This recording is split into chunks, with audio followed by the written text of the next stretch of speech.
Continuous spell cards are spells that stay on the field after activation, usually having an ongoing effect or a continuously activatable effect. Today we'll be going over the 10 best continuous spell cards in Yu-Gi-Oh's history.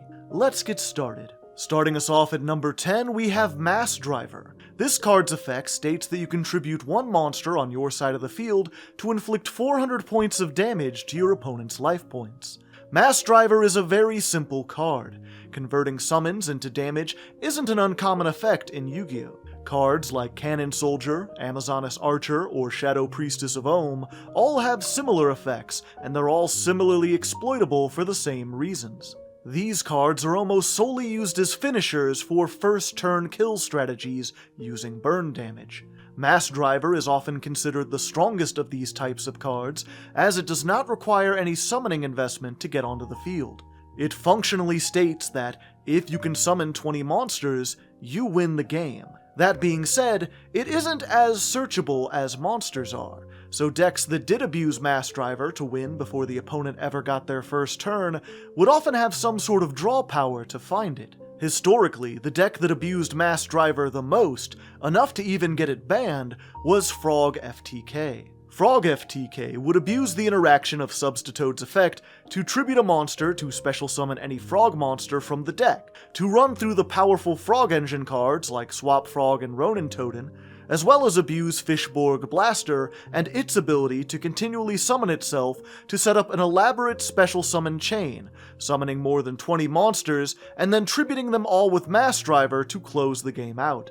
Frog decks often need a critical mass of water monsters to enable deep draw cards like Moray of Greed or advantage maintaining cards like Salvage, so they couldn't spare the space or the normal summon requirements for cards like Cannon Soldier. And that's where Mass Driver came in. Substitoad itself would eventually be banned, as the Frog Engine was problematic even without Mass Driver, but it's probably a good thing that Mass Driver is locked behind the ban list. Chain special summoning decks with incredible recursion have only become more powerful as Yu-Gi-Oh! Has evolved and power creep has taken place. Decks with more modern support, like Morphtronic for instance, could abuse it with Morphtronic Telephon, which can set up an infinite chain loop summon to FTK. Without a hard once per turn, it's unlikely a card as degenerate as Mass Driver could ever come off the ban list, even if its kind of decks are only good in very specific circumstances. Following that, at number 9 on the list, we have Kaiser Colosseum. This card states that if there is one or more monsters on the field of the controller of this card, the opponent cannot place a monster on the field if their numbers would exceed that number, though cards that are already on the field before this is activated are unaffected by this effect. Kaiser Colosseum is a very powerful floodgate that basically equalizes the game between you and your opponent. Your opponent will never be able to summon more monsters than you, so long as you have at least one monster. The way this tends to work is to either let you sit on one monster and then limit your opponent's ability to use their own monster effects to play through it, or to just grind the game to a halt and make it nearly impossible for your opponent to kill you. All while you play cards that don't care about Kaiser Colosseum's restrictions. Kaiser Colosseum saw its largest amount of usage in decks like Bujin and Cosmo. Bujin would often sit on Bujin Yamato, who would continually accrue advantage with its ability to add Bujin monsters to the hand every turn, and fill up the graveyard for a big push with cards like Bujin Carnation, all thanks to Kaiser Colosseum's ability to shut down opponents trying to put pressure on the board. Cosmo had easy access to a single, hard-to-kill, large boss monster to pair with Colosseum, most notably Cosmo Dark Destroyer, which most decks didn't have a single monster which could out it. Cosmo monsters would also all float into another Cosmo monster in one way or another, keeping the Kaiser Colosseum effect locked under one monster, while using Cosmo effects to pick apart the opponent's board and eventually win. Kaiser Colosseum was banned in 2016, on the back of Cosmo's usage of it, despite Cosmo not even being the best deck, since the card was so frustrating to play around. Had it stuck around, it's not hard to imagine how other decks that only rely on one monster could have used it. For example, Sky Strikers, thanks to their slower control style of gameplay and inherent synergy with only having one monster on the field. Kaiser Colosseum undoubtedly was one of the best floodgates in Yu-Gi-Oh's history, and definitely the strongest continuous spell floodgate. Next up at number 8, we have Mirage of Nightmare. This card states that once per turn, during the opponent's standby phase, you can draw cards until you have 4 cards in hand. If you do, during your next standby phase after that, you randomly discard the same number of cards you drew, or your entire hand if you do not have enough cards to discard. Mirage of Nightmare is one of early Yu-Gi-Oh's most busted cards. Drawing cards has always had an insane value in Yu-Gi-Oh!, with cards like Upstart Goblin being worthy of restriction just for being able to dig 1 card deeper. Mirage of Nightmare's ability to draw up to 4 cards when your hand is empty was absolutely game-breaking, even if it does have a powerful drawback. Early on, it was a staple in nearly every competitive deck, alongside the likes of other famous draw card staples from that era, like Pot of Greed and Graceful Charity. To get around that drawback, players would often use it in combination with Mystical Space Typhoon, or even Emergency Provisions, to get rid of it before your own standby phase came around, voiding the need to discard. This tactic was so common that even Jaden Yuki used it in the anime as a way to draw some extra cards in tight spots. If you couldn't find a way to destroy your own Mirage of Nightmare by the time your standby phase rolled around, it wasn't the end of the world. Despite the fact that it's technically a -1 as you discard as many cards as you draw, and Mirage of Nightmare itself counts for a card, even as early as 2004, filling up your graveyard with cards was generally considered a good thing. Even if you discarded powerful game-winning spell cards, Magician of Faith and Dark Magician of Chaos were frequent inclusions in decks back then as a way to recur those spells. Speaking of Dark Magician of Chaos, putting powerful monsters in the graveyard was also the goal, with cards like Premature Burial, Call of the Haunted, and Monster Reborn being additional staples in every deck. The effect was just too powerful not to run, even with the potential downside of going minus on overall card advantage sometimes. Mirage of Nightmare has the honorable distinction of being the very first continuous spell to ever be banned, finding its way onto the 2005 Forbidden List for both its ubiquitous use and incredible power level. While it might not seem that powerful in modern Yu-Gi-Oh!, as drawing cards on your opponent's turn is a bit slow compared to the speed of the game now, drawing up to 4 cards with the power level of modern hand traps might be a bit too much. And the discard synergies it enables with archetypes like Dangers, Dark World, and even Tearlament might mean any game that does get to turn 3 gives you way too big of a lead. Thankfully, it's likely to never be unbanned because of just how insane its effect is. And at number 7 we have Fateful Adventure. This spell has 3 effects. The first effect states that once per turn, the first time a monster you control equipped with an equip spell would be destroyed by battle, it is not destroyed. Second, during your main phase, you can add 1 monster that mentions Adventure Token from your deck to your hand, then send 1 card from your hand to the graveyard. Lastly, if a monster is normal or special summoned, you can take 1 equip spell that mentions Adventure Token from your deck and either add it to your hand or equip it to 1 Adventure Token you control. Fateful Adventure is the unifying card in the Adventure engine. It's able to be put into play directly from the deck by Rite of Aramesir, a card that also summons the 2000 attack and 2000 defense Adventure Token, which enables all of these effects. Rite itself can be searched by Water Enchantress of the Temple's effect, whether Enchantress is in your hand or in your graveyard. Upon doing that, the main way adventure-based decks would usually play is they would use the third effect to search Dracoback, the Rideable Dragon, and then use the second effect to add Wandering Griffin Rider, discarding the Dracoback to trigger its graveyard effect, which equips it to the Adventure Token, mitigating the cost.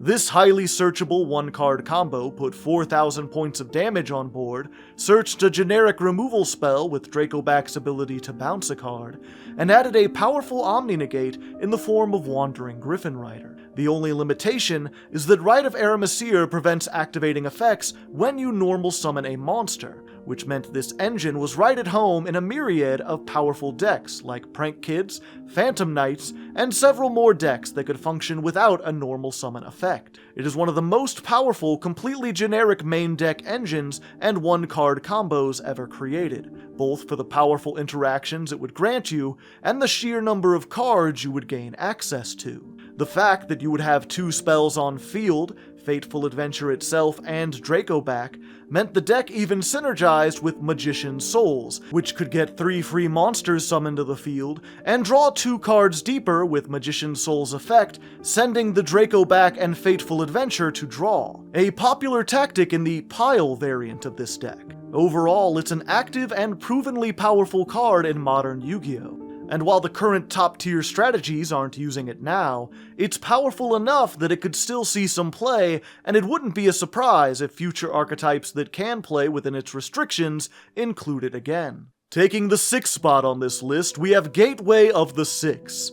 This card states that each time a 6 samurai monster is normal or special summoned, you place 2 Bushido counters on this card. You can then remove Bushido counters from the field to activate any of the 3 effects.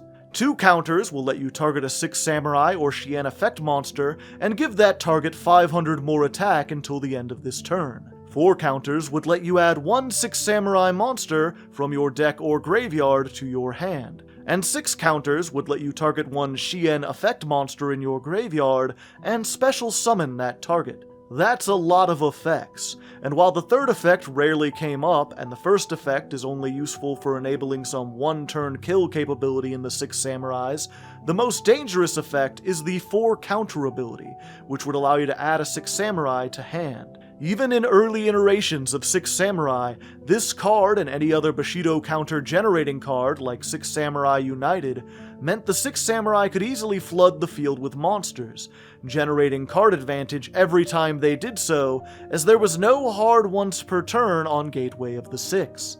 The primary play early on in the card's life was to summon the legendary 6 Samurai Kageki and use its effect to special summon a level 4 lower 6 Samurai from the hand to special summon Kagemusha of the 6 Samurai, and then immediately set up a synchro summon for legendary 6 Samurai Shien as a spell trap negate. You could then continually remove counters from Gateway and other cards to add 6 Samurai extenders which could special summon themselves, such as Grandmaster of the 6 Samurai and legendary 6 Samurai Kizan. This would continue to add counters, allowing you to continue searching and continue summoning. Even in 2011, this was a degenerate combo that would draw cards, set up negates, and put an instantly lethal force of monsters on board with ease. The card was quickly limited to 1 after release to minimize this consistency and abuse. Even with its limitation, 6 Samurai remained a powerful strategy for years, solely because it had access to Gateway of the Six. Even in modern formats, 6 Samurai is notorious for being capable of executing infinite loops and first-turn kills, thanks to the release of Battle Shogun of the 6 Samurai, a card capable of adding Gateway of the Six to hand as an easily accessible extra deck monster, and providing some of the extra Bushido counter generation needed to go infinite. One more Bushido counter generating card is usually an instant win after an incredibly long infinite loop style combo. 6 Samurai is one of the decks that could easily enable a previous entry on this list, Mass Driver, to FTK, because of just how much advantage Gateway of the Six can muster. The lack of a hard once per turn also means that it gets more powerful in multiple copies, rather than being redundant like many other cards of comparable power level. The only thing really holding this back from being more busted is the fact that 6 Samurai itself is a bit of an older archetype, and isn't quite as robust as modern decks. Still, there's speculation to this day that a 6 Samurai deck with access to 3 Gateway of the Six would be a meta threat because of just how strong Gateway of the Six is. And with the number 5 spot on this list, we have Infernity Launcher. This card states that once per turn, you can send 1 Infernity card from your hand to the graveyard. Also, you can send Infernity Launcher from the field to the graveyard, then target up to 2 Infernity monsters in your graveyard and special summon them, though you must have no cards in your hand when you activate this effect. Infernity Launcher was a high-power starter and extender for Infernity, and it was incredibly powerful for a few reasons. First, it was searchable by Infernity Archfiend. Since the deck's entire premise was enabling Infernity Archfiend and its ability to summon itself and use its effect, Launcher was usually the best card to search afterwards. With its discard effect, it would both get cards out of your hand to enable Infernity's need to have no cards in hand to start using their powerful effects, and it would fill up the graveyard for its own effect to special summon, as well as enable other Infernity monsters with Reborn-style effects, like Infernity Necromancer. Like many broken cards, Infernity Launcher's most abusable capability was that there was no hard once per turn to its effect. The power of Infernity Launcher catapulted Infernity to instant Tier 1 status in 2010, and in many ways it was the prototype of the modern combo building strategy. While powerful combo decks existed before Infernity, they were usually very gimmicky and hard to search out, or were utterly degenerate FTKs that had to be banned, like Magical Scientist FTK. Infernity was the progenitor of using an archetype's own designed combo and archetype cards to set up multiple interactions, including Omni-Negates with Infernity Barrier, a removal effect in Infernity Break, and powerful extra deck plays like Infernity Doom Dragon to clean up the game after your opponent fails to play through your powerful turn 1 board. Infernity Launcher would swiftly be limited to one copy only a few months after its release, to make up for the fact that it was both searchable and lacked any hard once per turns. While that might be the end of the story for most cards, Infernity had a second surge of Tier 1 status once the Ixie era came around. Infernity was one of the primary decks that could easily create multiple rank 4 monsters, thanks to Infernity Archfiend and Infernity Launcher easily making 3 level 4 monsters worth of materials. It would be one of the primary decks to abuse number 16 Shockmaster, one of, if not the, most busted Floodgate-style boss monster of all time, with its ability to lock your opponents out of activating your choice of either monsters, spells, or trap effects on a soft once per turn. Launcher was so generically powerful, even at 1 because of its searchability, that eventually Infernity Archfiend itself also got limited to 1 just to finally drop the consistency and access to Launcher, to the point where it wasn't broken anymore. An unbelievably powerful card that still has itself and Infernity Archfiend limited to this day, except in Master Duel where they just brought Launcher back to 2. Taking the number 4 spot on this list, we have Zoodiac Barrage. This card states that you can target one face-up card you control, destroy it, and then special summon one Zoodiac monster from your deck as a hard once per turn. Also, if Zoodiac Barrage would be destroyed by a card effect and sent to the graveyard, you can target one Zoodiac Ixie monster you control and attach Barrage from your graveyard to that monster as material. Zoodiac Barrage is one of the most powerful enablers for an archetype in history. It's comparable to Emergency Teleport, which has long been lauded as an incredibly powerful card that power-crept Psychics into being one of the best monster types immediately upon its release. And Zoodiac Barrage is an Emergency Teleport style effect for Zoodiacs every turn, as long as you have a card to destroy. You could destroy the Barrage itself and still get its effect, so it was never a dead card, but you could also make use of other cards you might not mind destroying, like a Fire Formation Tenki that's already been used. There were also cards you want to destroy. A prime example was one of the best variants of Zoodiac in its Tier 0 days, Zoodiac True Draco, which had access to True Draco back row cards like True Draco Apocalypse, which could destroy a monster your opponent controls when you pop it with Barrage. Zoodiac was infamous as a Tier 0 deck, and is arguably one of the most robust and most powerful decks of all time. Because of Zoodiac's unique ability to summon any Zoodiac Ixie monster on top of any Zoodiac main deck monster, Zoodiac Barrage functionally meant you could access your entire extra deck without so much as committing your normal summon. This was important, as arguably Zoodiac's most busted card, Zoodiac Ratpeer, required a normal summon to get its effect, which sends a Zoodiac monster from deck to graveyard to enable the effect of Ixie monsters such as Zoodiac Tiger Mortar or Zoodiac Chokanine, as well as other plays. The sequence would usually work by having Zoodiac Barrage special summon any Zoodiac, overlaying that Zoodiac into Broad Bull, which could then search Ratpier with its effect. Then you would get Ratpier's normal summon effect, and Ratpier's effect as an Ixie material to special summon any copy of Ratpier from the deck. This sequence, which came off a single card, made Zoodiac Barrage an instant +5 or more, depending on the rest of your hand. Most archetypes are happy with just a card that can search any monster in their archetype and add it to hand, often called a rota in reference to reinforcements of the army, but an emergency teleport style effect is light years ahead of that power level. It was so powerful that even after Zoodiacs ate several bans over time to rein in its absurd engine, Zoodiac Barrage itself would still see play outside of Zoodiac decks. Decks like Lunalight would splash 3 Barrage and 1 or 2 Zoodiac Thoroughblade as a way to get both a free special summon for a powerful rank 4 play that requires beast warriors, such as Brotherhood of the Fire Fist Tiger King, while also enabling more generic rank 4 plays.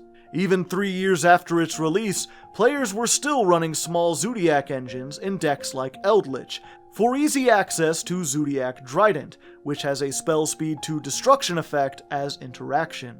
Trident would eventually be banned for being so easily splashed in so many decks.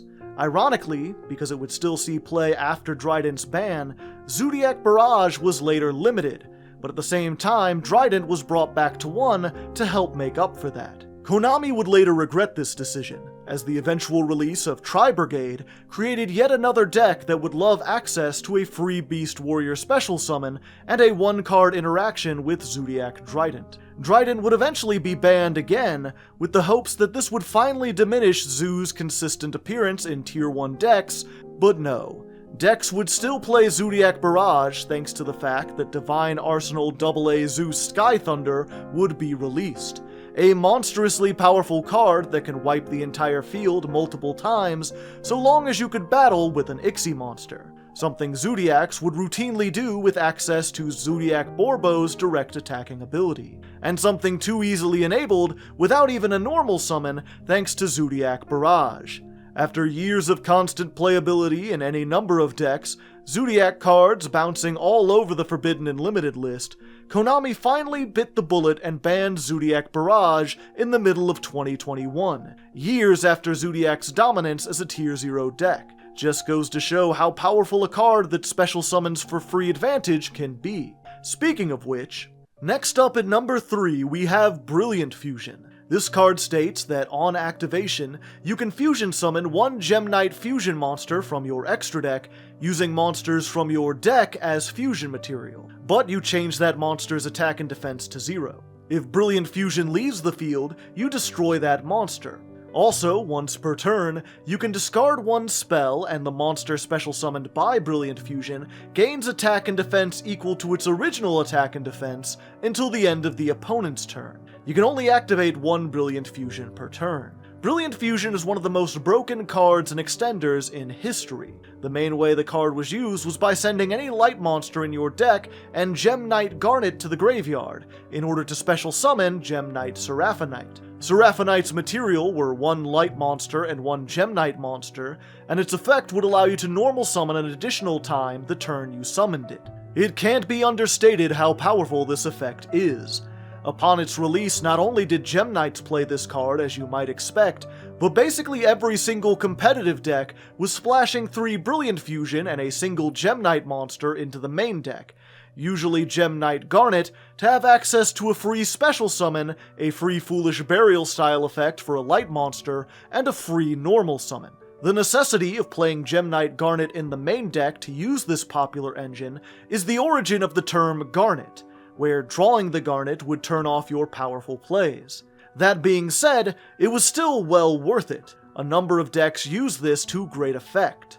Right off the bat, Performage decks would abuse this thanks to the deck already wanting to get Performage Trick Clown in the graveyard, which is a light monster, and those decks would eventually evolve into the Tier 0 deck Performapal Performage, known as Pepe for short. Still, even after bans dropped Pepe from Tier 0 status, a whole slew of capable strategies would come to abuse this setup. Super Quantum, Extra Deck Monarch, Cosmo, Thunder Dragon, and over a dozen more viable decks would splash this one card enabler. You could write a book on the number of decks that used Brilliant Fusion, and how each of them executed unique combos and interactions with its absurd combination of being Double Summon, Instant Fusion, and Foolish Burial all in one card. Despite being known for how splashable it was abused at the highest level in its native archetype of Gem Knight as well. Brilliant Fusion was one of the enablers in the incredibly powerful Gem Knight FTK.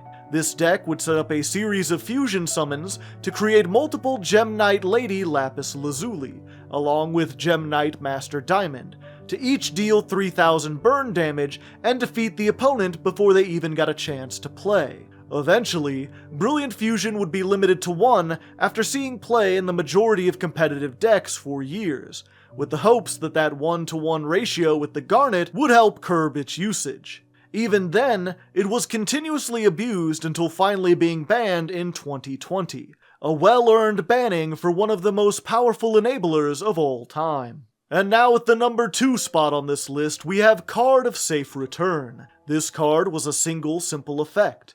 Whenever you special summon a monster from the graveyard, you draw 1 card. This card was made somewhat famous for being used in a silly combo in the anime to enable Slifer the Sky Dragon's attack boosting effect, but in real-life Yu-Gi-Oh! It was much more problematic. While it's obvious in a modern context how this card is broken beyond belief, at first it didn't see that much play. Since decks didn't special summon from the graveyard more than a couple of times per game off the effects of generic revival spells like Call of the Haunted or Premature Burial, Card of Safe Return was potentially usable, but not inherently broken. The dam only broke loose with the release of cards like Plague Spreader Zombie, Zombie Master, Destiny Hero Malicious, and Mizuki all being playable in Dark Armed Dragon format. It became apparent that special summoning from the graveyard had become too common an effect on monsters themselves, and Card of Safe Return was drawing upwards of 4 or 5 cards on the first turn with just a little bit of setup. All of these non-once-per-turn special summon effects would either cancel out their cost, like with Plague Spreader Zombie, or instantly plus off cards like Malicious. Like many old Yu-Gi-Oh! Spell cards, Card of Safe Return's lack of a hard once per turn, and its complete lack of future-proofing, made it obvious shortly after it started seeing play that it had to go. It was semi-limited, limited, and banned in quick succession from 2008 to 2009, as any time the card was on the field, it was likely to win the game. This despite the fact that the decks that could use it were playing objectively weaker cards than other Dark Armed Dragon variants. Because of this, Card of Safe Return doesn't have the detailed historical impact of previous cards on this list, but it's not hard to see how easily it would be to break this. A deck like Drytron, for instance, has every single one of its main deck regular Drytron monsters equipped with the effect to special summon themselves from the graveyard. Considering it has plenty of ways to get them into the graveyard, and can even ritual summon ritual monsters from the graveyard with its ritual spell, Meteonis Drytron, it's not hard to see how this once dominant deck could easily include this card to draw 5 or more cards in a turn. Another more modern example is another Tier 0 deck, Spiral, which has monsters like Spiral Quick Fix, who can special summon themselves from the graveyard at the cost of a single discard. Back in 2017, when Spiral had access to 3 copies of Quick Fix, you could easily get 2 of them into rotation thanks to Spiral's ability to search several times, with cards like Spiral Double Helix, and you could create a very easy infinite draw loop by summoning 2 quick fixes from the graveyard, drawing 2 cards to replace your discard, and then overlaying for Ghost Trick Doulahan. From there you just link off the Doulahan into the graveyard, and repeat the process with 1 more Doulahan, since it has the effect when sent into the graveyard to shuffle a Ghost Trick back into the deck, which you could use to shuffle the first Doulahan back into the extra deck, and create an infinite loop which draws the entire deck. There's an untold number of ways that nearly any modern archetype with some semblance of graveyard special summoning synergy could potentially abuse this card to draw their entire deck or perform some insane FTK. It's the most powerful single draw card in Yu-Gi-Oh's history, even eclipsing the likes of Pot of Greed or Graceful Charity in sheer potential draw power, even if it isn't as generic. Any card that's powerful enough to be in that conversation clearly deserves a high spot on this list, though not quite as high as the next card on our list. Finally, at the number 1 spot on this list, we have Pre-errata Future Fusion. Before its errata, this card effect stated that you could send from your deck to the graveyard fusion materials listed on one fusion monster card selected from the extra deck. You would then special summon that selected monster during the second standby phase after this card's activation. When this card is removed from the field, you destroy the monster, or when the monster is destroyed, you destroy this card. Future Fusion was a powerful card even back when it was first released. It was the first example of a modern power level fusion effect to special summon a fusion monster by sending cards from your main deck as material. Similar to powerhouse cards like Shaddoll Fusion, Branded Fusion, and the aforementioned Brilliant Fusion. Except it was a lot slower, only summoning the monster 2 turns later. In older formats, where the game was likely to go into multiple turns, this was still a great way to access game-winning monsters like Chimera Tech Overdragon, whose materials included 1 Cyber Dragon and 1+ machine monsters, meaning you could send as many monsters as you wanted for its summon, and it would gain 800 times the total number sent. This was enough to get Future Fusion Limited immediately on release in 2006.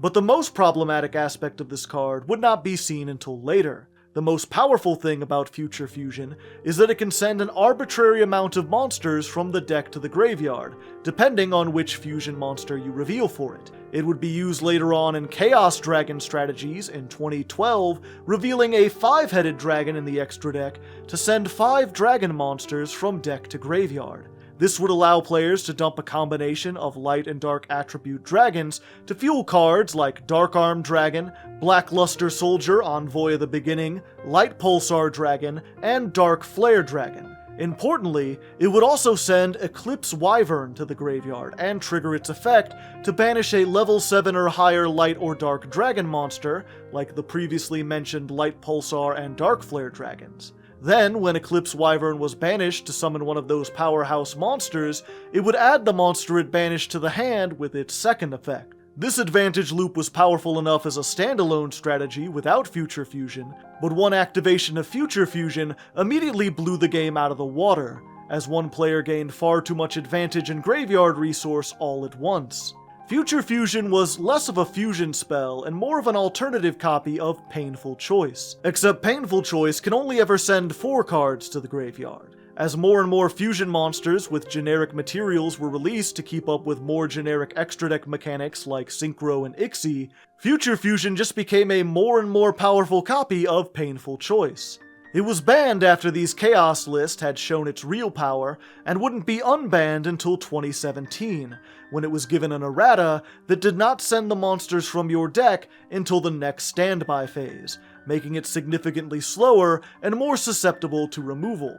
In spite of that, the card would still see some top-tier play thanks to Infernoids, an archetype that was played alongside then Tier 0 Zoodiac. Infernoids could mass special summon themselves by banishing other Infernoids from the graveyard, but also had a fusion monster in Infernoid Tiara, which, as part of its summoning materials, listed 1+ Infernoids, meaning you could send every single Infernoid in your deck to the graveyard with 1 Future Fusion, most of which could special summon themselves from the graveyard and trigger incredibly powerful effects like Infernoid Anuku's ability to destroy all monsters on the field, as well as its quick effect to negate spell and trap card effects.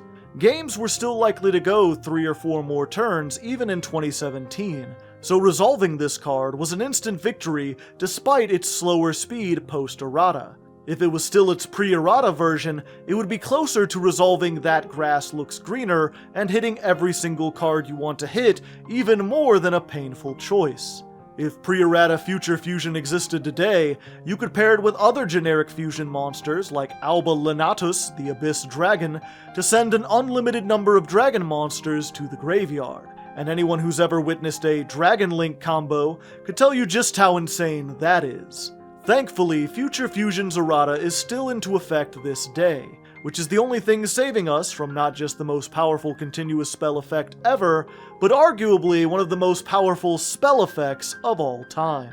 And that's the list. Are there any other continuous spell cards you think should be on the list instead? Do you have any ideas for other topics that you'd like me to cover? If so, leave some suggestions down in the comments. Otherwise, thanks for watching, and have a nice day.